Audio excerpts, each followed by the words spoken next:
romantika Pariisis, karneval Brasiilias või jooga Indias. Meie ütlemegi sulle, mis võiks olla sinu järgmine peatus. Tere head kuulajad, teiega on Õhtulehe reisipodcast Järgmine peatus ja minu nimi on Liina Koolman.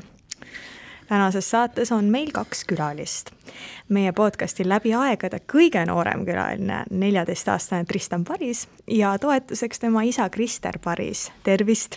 Tervist! Tere! Tristan, sa oled 14 ning juba küllalt reisinud ja ka välismaal elanud. Räägi natukene sellest kõigest. No ja ma olen 3 aastat elanud, esimest 3 aastat elanud Venemaal koos oma perega. No mu isal oli mingi huvitav töö Venemaal, kus pidi Moskvas olema ja mis see oli täpselt, isi?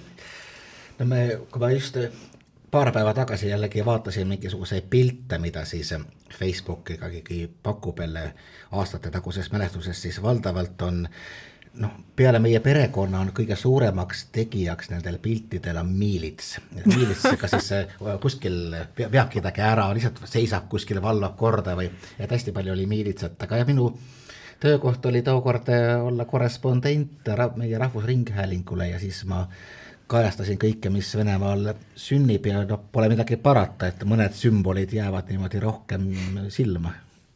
No Tristan, ega sa vist seda Venemaad ei mäleta, sa olid ju 3 vist, kui te ära kolisite, või mäletad midagi? Ma olin umbes 3, aga ma olen veel Venemaal käinud, ma olen veel ühe korra käinud koos oma isaga, kui ma isa tahtis ilma asja ta tahtis Venemaale minna hardasti. No põhimõtteliselt jah, mul oli veel mingisugune viisa, mis hakkas aeguma ja ma mõtlesin, et ega muud viisat enam tegema ei hakka, et kasutame ometi võimaluse ära ja käime veel kord vaatamas.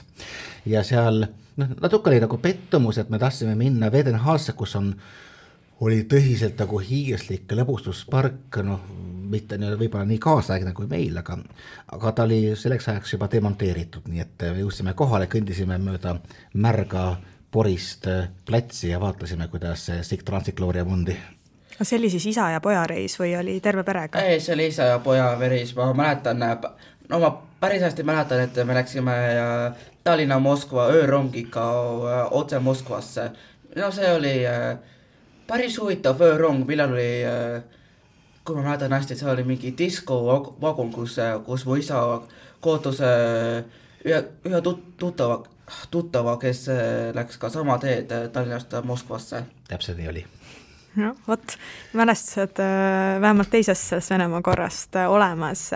Aga kus sa veel oled käinud? Sa oled päris huvitavates kohtades ju veel käinud. Jaa, kui ma mäletan hästi, ma olen käinud Gruusias, mis see oli, Egiptus ja Kesk-Euroopa, ma ei hakka kavatseb kõik riike ja et ikka oled seal käinud, jah? Kuni teeme Montenegroni alla välja niimoodi. Ja Montenegros käisime. Aga minu andmetel on sul eriline armastus Praha vastu tõele? Jaa, see on päris tõsi ja põhimõtteliselt terve J peale. Aga miks see Praha ja Tšehhi sulle niimoodi on hinge pugenud? No seal on nii-öelda maailmasta ronge ja seal on päris tihe rongiliiklus. J on Euroopa, on üks kõige, kuidas öeldakse, kõige tihedam rongiliiklus terves Euroopas. Tšehhis siis, jah? Tšehhis, tähendab jah, Tšehhis. Miks sulle need rongid meeldivad? Mis armastus sind sinna rongidega seob? Pole raimugi. Mu isa räägis, et see on tulnud temast. Kui mina elasin kunagi Tšehhimaal ka umbes 5 aastat, siis ikkagi mõtled, et on laupäev, tahaks kuskile minna Prahast välja, siis sa vaatad kaardi pealt, tollal Google Maps ei olnud, et kus on mingisugune linn ja siis sa vaatad, kas sinna läheb kuidagi rong või ümberistumistega rongid ja tuli välja, et Tšehhimaal tõepoolest lähevad rongid peaaegu igasse külasse välja, kui läheb päris suur rong, läheb väikene rööbasbuss ja igale poole pääseb ligi, et kui ütleme Eestis ja üldiselt ka mujal Kesk-Ida-Euroopas siis rongiliiklust pärast kommunismi kokkuvarisemist kõvasti kärbiti, siis tšehhid jätsid alles selle, see on väga kulukas ja see on kahjumis ja vaja palju dotatsiooni, aga see on hästi vahva, ta töötab. Kas sa, Tristan, muidu Eestis sõidad ka rongiga ühest otsast teise või? Kui on võimalik, jah, kogu aeg, kui on võimalik rongiga minna, siis 100% üritan rongiga minna. Kus sa Tallinnast soovitad rongiga sõita? Mina tavaliselt nagu teen ainult Tallinn-Tartu otsa, sest ma olen Tartust pärit, aga muidu ma nagu naljalt rongiga ei satu sõitma. Kus sa soovitad minna Tallinnast rongiga? Tallinnast ma tahtsin minna Viljandisse, aga aega on vähe ja tänapäevadel. Ja ma käin vahepeal oma vanaema juures, mis elab Tallinna lähedal ja väikses külas nimega Saue, kus saab elektrirongiga iga 20 minuti tagant kõige lihtsalt kohale jõuda. Aga tänases podcastis me siin Eestist ei hakka rääkima, vaid räägime sellest, mida põnevat sa oled siin Euroopa peal teinud, et mis sulle seal Prahas, rong sulle meeldib, seda sa ütlesid juba, mida sulle meeldib Praha peal näiteks teha? Prahas mulle meeldis nii-öelda igale poole sõita, näiteks trammidega, metroodega ja kui võimalus oli lähima rongidega sõita, aga pole veel seda veel jõudnud lähima rongidega sõita üksinda. Minu arust hästi vahva oli see, kui me läksime Prahasse, siis eelmisel aastal vähemalt laps ütles, et nii, et aga ma nüüd lähen linna peale, siis tuli see tunde hiljem tagasi, et oli vahepeal käinud ära lennujaama, siis ta oli vaadanud internetist järgi tohutu hulga Praha vaatamisväärsusi, mida mööda ta siis sõitis mööda kohaliku ühistranspordiga ringi. Et see on üks asi, mis on just Tšehhis tohutult hea, et lisaks sellele, et üle riigi on rongide võrk, on ka Praha ühistransport üks Euroopa parimaid. Et seal on väga tihe korralik integreeritud liiklus. 13-aastaselt siis või? Jah. Kuule, päris hakka ja poiss oled siis ju? Jaa, mulle meeldib, ma olen nüüd hakanud iseseisvalt nüüd reisima igale poole, kui ma soovin. No nii, kus sa siis iseseisvalt oled seni käinud? Ma olen iseseisvalt käinud Nimelt läksid sa Vene piiri äärde. Vene piiri äärde, mitte päriselt. See oli Narvas. Aga sinna Koidulasse jõudsid? Kas sa Koidulasse jõudsid üldse? Ma pole veel üldsegi Piusasse ega Koidulasse jõudnud, sest rongiliiklus on nii harva. Ainult 2 korda päevas käivad rongid läbi Tartu ja Koidula ehk Piusa. Aga kas sa Brüsselis mitte ei ole käinud siin? Ma tean juba ette. Ma käisin Brüsselis oma tädi kohtumas, kes töötab Euroopa Parlamendi ligi. Ta on ligi Euroopa Parlamendist. Ma mäletan, ma läksin üksinda lennukiga sinna. 14-aastasena üksi lennuki peale? Jaa, see oli Air Baltic, kus lubas alaealiste inimeste reisida. Okei. Ühesõnaga sa võid 14-aastasena ilma mingi probleemita Air Balticuga lennata. Aga keegi pidi vastu võtma, keegi pidi ära saatma ja vastu võtma teisesse lennujaamas. Krister, räägid, kuidas see täpselt oli, et see oli mingisugune kokkulepe Air Balticuga ja mingisugused andmed või kuidas see käis kõik? Ei, mitte midagi sellist, ta läks, ma arvan jah, et ma viisin ta küll sinna lennujaama ära, et ta läks lihtsalt natukene käehoidmist võib-olla, aga ega ta pärast neid turvaväravaid jäi sinna üksinda. Siis ma sain aru, et juhtus veel selline asi, et ta pidi seal päris pikalt seisma. Ja, see oli mingi päris huvitav asi oli see. Ma läksin väravasse ja siis ma ootasin tükk aega ja nägin, et päris palju reisaid hakkasid ära liikuma, siis ma olin suht täiesti kummalises tundes olin. Ma vaatasin sellesse väljumise ekraanilt ja ma nägin, et seal oli mingi järgmise lennu järgmisel lennu aeg pandud, mis läks Barcelonasse. No ühesõnaga kokkuvõttes ta pidi seal tükk aega seisma, talle umbes... Ei, las ma räägin seda. Jah, isa, palun ära sega vahele. isa muidugi. No nii, Tristan, räägi. Mis seal juhtus? Ma räägin, et ma vaatasin lennu lahkumise seda ekraani, mis on selle suure koridori üleval. Ma räägin, et see värav muudeti ilma teadmata uute väravasse ning ma siis kohe liipasin uute värava ruumi. Siis ma nägin päris palju inimest seisma selle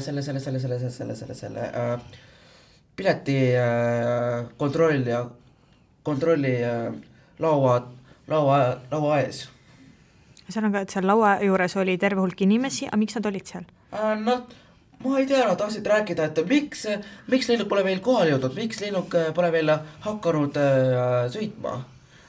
Ja lõpuks tuli välja, seal oli mingisugune lennuk, mis oli väiksema hulga kohtadega, kui pidi minema välja, siis igatahes neile anti mõista, et soovitavad tungivalt seista elavas järjekorras, et muidu ei mahu lennuki peale. Igatahes tõsi või mitte, seisis kenasti ära. Aga jah, kui sa küsisid, et kas on mingisugune kokkulepe, ei, selles vanuses ei ole mitte midagi sellist üldse vaja, ehk siis Brüsselis kedagi talle vastu ei tulnud, ta lihtsalt... õige, Brüsselis ei saanud tädi vastu tulla, sest ta peri oma lapsega kodus olema, sest tal oli juba magamisaeg ja tema abielu oli kuskil peol nii-öelda. Okei. Aga jah, see oli päris huvitav. Nii räägime, et kuidas ma sain hakkama seistes tund aega värava juures. Nii, ma istusin selle värava toolite juures, siis ma kuulsin, et palun tähelepanu, lennukil on mingi tehniline viga ning siis me palume teile seista ning siis palume teile ainult 150 inimest lennuki peale. Ning siis palun pöörduge kohe piletimüüja laua juurde, et pääseda lennuki sisse. Midagi sellist oli. Siis ma kohe läksin toolist üles ja siis ma läksin kohe rivisse. Ja siis hakkasingi ootama umbes tund aega seistes rivi juures oma raske kotiga, mis oli sees päris palju riideid, üks leib oma tädile ja veel. Tähtis info, leib tädile. No välismaal elades igatsed leiba, mis sa teed, on ju? Kas sul oli selline siis pabistamist ka, et appi, äkki ma ei jõuagi sinna, äkki ma pean koju tagasi minema? Ma terve aeg kahetsesin, et kas ma saan üldsegi lennukisse ja kas mind üldsegi lastakse lennukisse ja ma hakkasin täiesti muretsema. Aga õnneks, kui väravad lõpuks ometi avanesid, ma sain kohe oma pileti ära skännitud ning ma sain kohe lennuki peale, siis ma oli täiesti lõpuks ometi sain sisse. Õnneks ma ei pea tagasi minema. Aga vanematega, ma ei tea, mingi Messengeris või kuidagi me suhtlesite kogu aeg? Mul on vanaema, kes väga hoolitseb minust. Mis sa naeratad? Mis sa naerad? No on olemas jah, obsessiivkompulsiivsed vanemad, esivanemad kõik. Teie siis pabistasite megalt selle ajal? Ei, mitte. Ma leidsin, et küllap laps leiab endale ise parima lahenduse. Nii nagu ka siis, kui ta jõudis kohale, kui tädi teatas, et tema küll vastu minna ei kavatse, siis ma leidsin, et siis laps leiab lahenduse, sealt lähevad rongid, lähevad taksod, lähevad kõik kesklinne. Ja siis, kui ma astusin lennukit sisse ja läksin enda tooli juurde, ma ootasin, see lennuk ootas ka veel mingi 30 minutit, sest nad pidid puulturud reisijate pagasi ära võtma. Ning siis lennuk oli nii-öelda täiesti tühi. Päris vähe reisijad oli, nagu mingi tundus, et oli vähem kui 150 reisaid. See paneks mind küll muretsema, kui siin pannakse lennuki peale, mis võtab peale hästi vähe inimesi, sellepärast, et tal on tehniline rikke ja läheb kuskile lendama. Veidi kahtlane küll, jaa. Aga mis seal siis oli täpselt? Ei tea, nii-öelda, nad ütlesid, et nii-öelda tehniline viperdus ning pidi jõudu ära võtma ning kaalu pidi vähemaks võtma ning vähem inimesi. Aga Krister, sina teadsid seda kõike seda, et mingi võimalik tehniline viperus või sa kõike kuulsid hiljem, kui juba oli lennatud? Ei, kui mu isa tellis selle pileti ära, siis ta lisas mu selle minu meile selle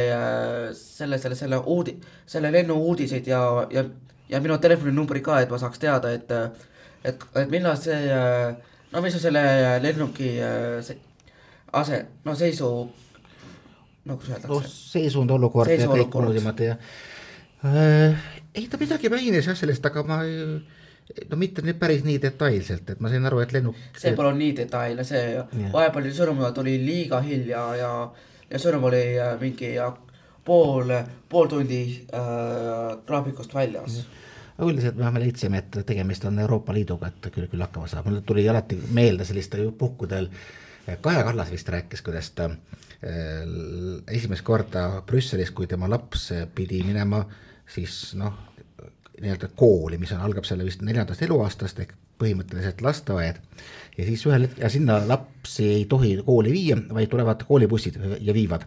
Ja mingi hetk ongi mingi kollane buss sees, öeldakse, et nii, pange lapsi ja sisse ja kõik buss läheb minema. Ja sa pead usaldama, et ta viib sind kohale, kusjuures tema puhul see esimene buss oli vale buss. Nii palju siis usaldamisest. No sinna Brüsselisse sa kohale jõudsid, mis sa tegema hakkasid seal Brüsselis? Kui ma maandusin, siis ma panin kohe oma telefoni tagasi võrgu sisse ja ka ma panin enda selle interneti kaardi ära vahetama, sest minu see Eesti lõpmatus internetikaart ei töötanud välismaa ning ma pidin vahetama enda tavalise SIM-kaardi internetil ning see oli mingi 8 gigabaiti mälu sees. Aga sa kasutasid seda siis nagu Google Mapsi kasutamiseks? Google Mapsi kasutamiseks. Ja siis kohe ma kirjutasin oma tädile, et ma jõudsin kohale ja siis ma sain kohe teada, et ta jõua. Muide, minu see lennuk hilines umbes 2,5 tundi. Aga oli sul siis selline väike pabin ka sees või sa tõesti oled nii kartmatu, et sa oledki võõras riigis täitsa üksinda ja nüüd sa pead hakkama minema lennujaamast kuskile, ma ei tea, kesklinna või linna. Mis su emotsioonid olid? Mis sa mõtlesid? Ma olin täitsa optimistik selle peale, et ma saan rongiga sõita, aga ma sain teada, et tädi polnud lennujaamast ning tädi soovitas mulle võtta takso, mis viib tema kodu poole. Võtsid takso või olid seikluslik ja hakkasid tulema teistmoodi? Ma pidin võtma takso. Okay, ta maksis ära. See oli mingi 50 €. Päris korralik summa, aga mis sa järgmistel päevadel Brüsselis tegid? Kui oli homme, siis ma sain korralikult tutvuda oma tädi perega. Mida ma räägin? No just nimelt, et selleks läkski kohale, et tutvuda kõikidega asjadega, mis seal on. Kas sind lasti üksinda linna peal kõndima ka? Ja mind lasti korralikult üksinda kõndima, aga pärid mu telefoninumbrid enne lisama, et oleks turvaline. Sest Brüssel pole nii turvaline kui siin Eestis, sest siin on rohkem kodutuid kui Tallinnas või kuskil mujal Eestis. Ning rohkem ohtlikum. Sa ise kartsid ka natuke seal ringi liikuda või sul ei olnud selliseid emotsioone? Aeg-ajalt oli, sest aeg-ajalt oli kaartmise tundeid, nagu ükskord, kui ma tulin metroost välja ja ma tahtsin välja minna, siis tuli mingi hull kodutu, tuli käest küsima midagi prantsuse keelest ja ma ütlesin, et sorry, I don't speak French, sorry, just leave me alone.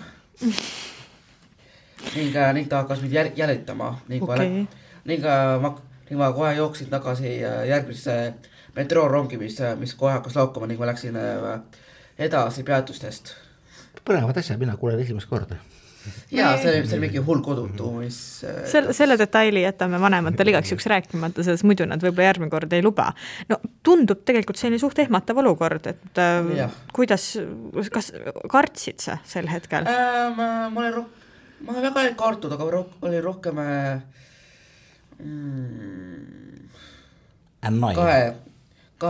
kahetsemas. Mida sa kahetsesid? Mitte päriselt niiti. Annoyed.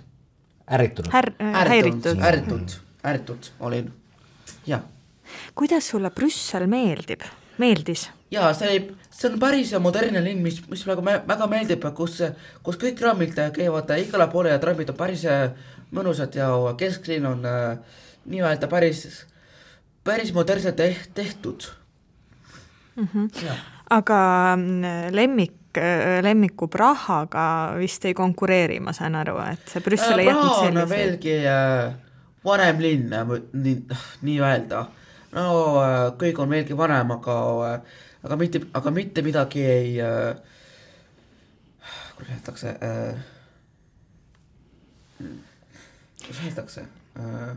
Ma seni küsin, Krister, et kui Tristan ühel hetkel tuli siis oma vanemate juurde, et tahaks üksinda minna linna peale. Ta oli 13, võib-olla vähemgi veel. Mis sinu ja abikaasa mõtted sel hetkel olid?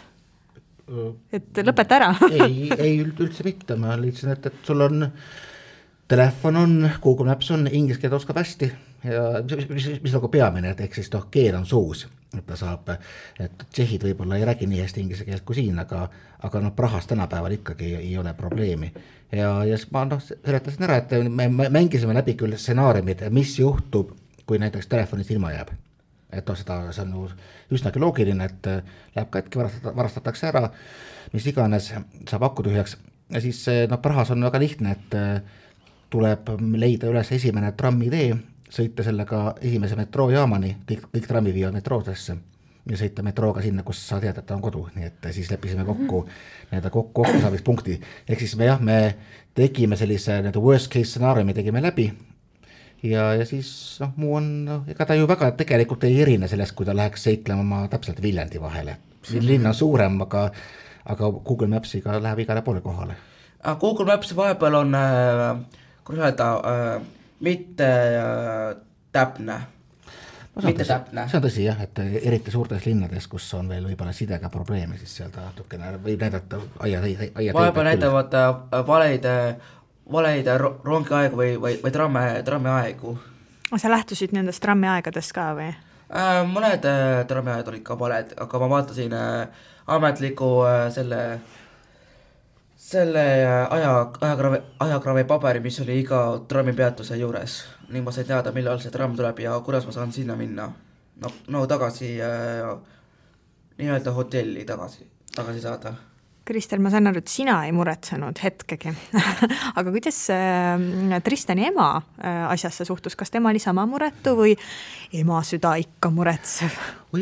Tegelikult ma ei oska öelda, ma arvan, et ta võib-olla natukene ei ole nii külma kõhuga, aga siiski me oleme õppinud last usaldama, et ta on juba hästi väikesest saadik, kui me oleme käinud erinevates kohtades reisima, siis temal ei ole seda muret, et ta ei läheks kuskile küsima teed või kui küsima midagi vaja on või niimoodi, et ta läheb lihtsalt inimeste juurde ja lahendab olukorra nii, et nagu talle parasjagu sobilik on, et tal on piisavalt enesekindlust ja piisavalt teadlikkust, ma ei näe nagu mingisugust põhjust. Seda enam muidugi, et Praha on veel liin, mida ma tunnen ise hästi, äärmiselt turvaline ja meeldiv kant, et miks mitte selle ringi segelda. Et ühesõnaga, kui ei ole kindel, kus ta on, siis Tristanil ei ole probleemi minna vabandage, ma ei tea, kus ma olen, et kus on see, ma ei tea, rongijaam näiteks. Ja, ma olen viimastel päevadel õppinud Praha geograafiat kaardi. Ja ta juba tegelikult ka enne, et see, kuidas ta endale tegi selgeks, kus kohas mis asjad on, et visuaalne kaart oli kuidagi tal ilmselt ka silmade ees. Et ei, ütleme, kõige rängemad momendid saavadki olla reisitmisel ju need, kus on keegi kas väga pahatahtlik inimene ja selle vastu ei ole kuskil kaitstud või tõesti juhtub see, et ütleme, sinu peamine vahend, ehk siis ütleme telefon lõpetab tegevuse, siis peab olema mingisugune plaan B, kuidas ikkagi välja tulla olukorrast, aga kuna ta mingil põhjusel omandas inglise keele igasugusest õppest sõltumatult juba väga varases nooruses, siis me teame, et ta suudab kommunikeerida. Nii, ma arvan, me hakkame nüüd rääkima, et kuidas meie pere ja saime Euroopas minna läbi rongide ja kuidas meie auto läks 2 aastat järjest rikki ja kuskil Poola, mitte kuskil. Keset ja ma ei tea.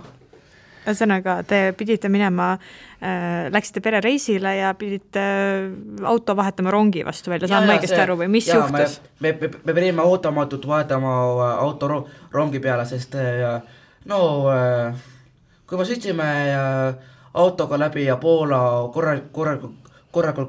korraliku kiirteid, siis meie auto hakkas enda jõud ära vähemaks võtma ja Essi hakkas nüüd täiesti aeglase sõitma ning hakkas peatuma järgmisele bensiinijaama peatuses ja mingi suvakas McDonald's siis, mis oli keset kiirteed. See on autoga sõitmise võlud, et meil on mingisugune Bermuda joon, ütleme, tuleb läbi Poola, kus me oleme 2 korral jäänud autoga umbes samale paralleelile pidama ja enamasti Mul on see tunne, et Tristan tegelikult susib midagi selle autoga, et saaks rongiga sõita. Ma ei vastuta sellest, ma pole vastu. Aga jällegi see on taaskord nagu näide sellest, et kuivõrd arenenud taristuga on juba alates Poolast kõik Kesk-Euroopa riigid, et põhimõtteliselt kummagi korral oli lähim raudteejaam paari kilomeetri kaugusel, kus sai edasi juba tervesse Euroopasse, ehk siis ei pidanud üldse nagu muretsema, et mis meist saab, auto viidi minema ja kolisime rongile ümber, olime õhtuks juba Tšehhis.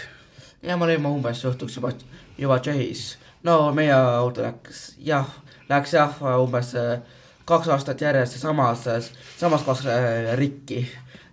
Ja ma arvan, et meil on mingi neetus, meil on mingi neetus, kus meie auto hakkab rikki minema samas kohas. Ning siis me kõik pidime koos raskakottidega minema rongide sisse ja eelmise aastal pidime võtma ka meie väikse koera kaasa. Ja ema oli täiesti kildudeks jalaluuga või karkudega. Ja emme oli täiesti purustanud enda jalaluu ära, sest ta kukkus viimastel kuudel ratta pealt maha. Ühesõnaga, aga siis, kui te nüüd kolisite sinna nendel 2 korral rongi peale, ega sa nendel kordadel vist ei õnnestunud oma vanemaid maha raputada, et lähme nüüd erinevad teed mööda, et te ikkagi jätkasite oma reisi koos või kuidas sellega? Me jätkasime enda teed samas tees, aga mõned plaanid muutusid. Meie viimase aasta rongireis jõudis meid ühte suurte linna nimega Wrocław, kas oli Wrocław? Wrocław, just. Ning me pidime umbes keset keskööd pidama enda hotelli juurde, kus hotell oli nii-öelda suletud ja me pidime kuidagi meie võtmed kätte saama. Ja me saime magada arvuda hotellis umbes 7 tundi. Ning siis me pidime kohe siis umbes varahommikul minema uuesti rongi peale, mis sõitis otse J piiri ning saime J-st otse ümber istuda rongi peale, mis läks ja selles mõttes et rongid sõidavad, et enamasti ei ole otsereisid, see enamasti tuleb need järjest kombineerida, aga taaskord, et need ühendused seal kandis on nagu päris mõnusad ja head, ja isegi ütleme, kui me kuskil mingil öösel pidime ühe rongi pealt teise peale minema ja üks rong jäi hiljaks ja me olime suhteliselt mures, et kas teine ootab, et see koht oli küll täielik see on see üle-eelmine aasta, kus me käisime kuskile Poola piiri läheduses Kitserõpilise raudtee ekskursiooni tegemas. Ning kui me tahtsime nüüd rongiga minna nüüd enda järgmise suure linna hotelli, see linn oli rohkem nagu ülikooli linn, mis selle nimi oli Olomouts. Olomouts, just. Olomouts. Ning läksime ühe kohaliku rööbasbussiga, tahtsime minna rongiga otse sinna linna, aga meie see praegune rööbasbuss hakkas hilinema umbes 2 minutit ja meie see järgmine rong pidi ka lahkuma ka 2 minuti pärast. Te jõudsite siis, on ju? Ja meie õnneks see rong ootas meie rongi peale ning ma olin täiesti mures ning kui rong lõpuks ometi jäi seisma ja ukse taas, siis ma kohe nii-öelda sprintisin selle rongi peale ja ma kohe karjusin, stoi, oodak, please wait. Ma ei tea, mida ma mõtlesin see aeg. Aga jutt oli sellest, et ühendused on väga head, aga kuidas need hinnad üldse on, need rongipiletite hinnad? J-rongide hinnad on täiesti fantastiliselt pandud. Nad on päris odavad ja päris, Need on ikkagi võrreldes, ütleme, võrreldes teiste Euroopa riikidega on päris odav. Näiteks, Saksamaade rongidega on eriti kallid. Jaa, selles mõttes, et kui ikkagi tihti Euroopas kipub olema rong samas suurusjärgus lennuki hinnaga, siis Tšehhis ta on ikkagi juba esiteks võrreldes Eestiga on ta kindlasti palju odavam. Pakutakse hästi palju selliseid variante, kui tahate sõita grupiga või sõita edasi-tagasi, siis saab veel eriti odavalt. Et selle koha pealt on nagu kõik Tšehhi raudteedel väga hästi, et täiesti saab niimoodi sõita lusti küll. Tristan, kuhu sa nüüd järgmisena unistaksid? Rongiga sõita või üksinda reisida? Mis sul mõtted ja unistused on? Meie selle aasta reisi mõtted on suht nii-öelda segases, sest me praegu kolime sest me tahame kolida suve algusel uute korterisse ning see võtab aja päris palju maha ja võtab päris palju aega maha. Igal juhul vaata meile nüüd, mis me käisime nüüd minu sünnipäeval, eks ole? Oli, jah? Sõitsime vähemalt esimest korda nüüd rongiga otse, siis Lätti ja ühte küllase nimega Tseessis või Eestis öelda Võnnu.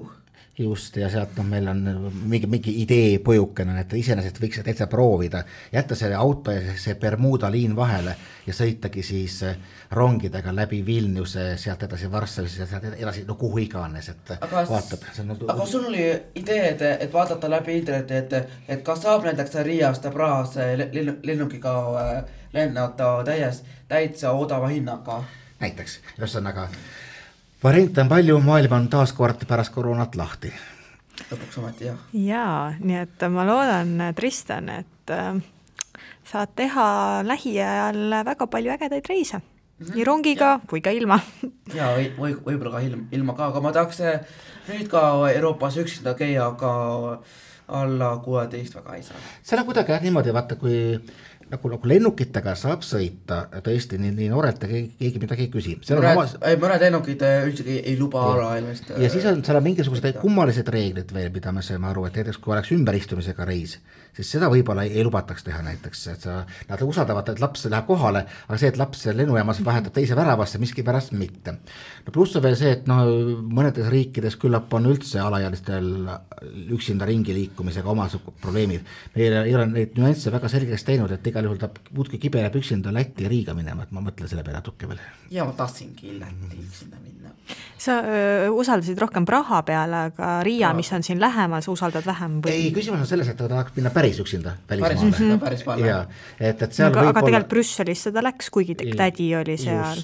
Aga mõtlen, et ma kardaks tema otsustusvõime pärast hakkama saada, aga kui tekivad äkki ametivõimude mingi küsimused, et miks on laps täiesti üksinda võõras riigis, siis võimalik, et selle klaarimine on väga tüütu. No igal juhul ma soovin teile mõlemale palju toredaid reise. Aitäh teile tulemast. Olgu nii. Ja järgmine peatus on eetris 2 nädala pärast. Kuula meid üle nädalati kolmapäeval Õhtulehest, Spotify'st, SoundCloud'ist või iTunes'ist ja ära unusta meie podcasti tellida.